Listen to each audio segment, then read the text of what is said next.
Саламатсыздар. Абай орта мектебі ағылшын тілі пәні мұғалімі Қосышанова Балжан Қанатбекқызы мұғалімдер үшін жасанды интеллект лайфхак байқауына ұсынылған лайфхак платформа. Мен British Teaching атты платформаны алып отырмын. Бұл платформаның несімен тиімділігі туралы мен сіздерге бүгін түсіндіріп кетемін. British Teaching платформасын Google арқылы кіреміз. Кіргеннен кейін сіздерге мынандай терезе шығады. Бұл терезені сіздер орыс тіліне немесе қаласаңыздар қазақ тіліне ауыстырып алсаңыздар болады. Ауыстырып алғаннан кейін мына жерге тілді таңдайсыздар, сыныпты таңдайсыздар. Мен ағылшын тілі маған ыңғайлы, мен ағылшын тілі пән мұғалімі болғаннан кейін ағылшын тілін таңдап отырмын. Және мына жерден сыныпты таңдайсыздар.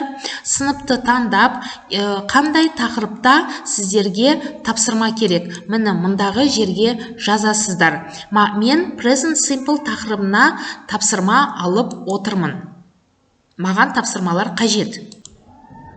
Міне, Present Simple деп жазып, бізге тапсырма орындап бер деп сұраныс жасаймыз.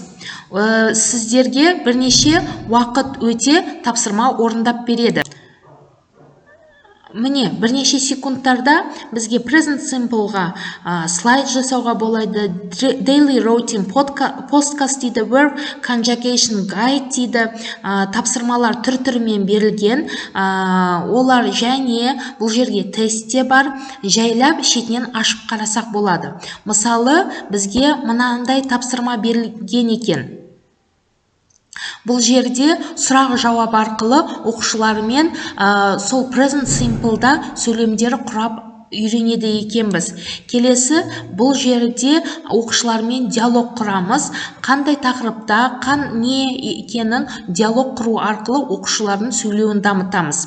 Келесі тапсырмамыз, бізге аудио берілген, сол аудионы оқушылар тыңдап, қандай сөздерді түсінді, кейіннен ол диалогты жаттауға да оқушыларға берсек болады. Міне, және де аудиосын оқушыларға тыңдатуға да болады.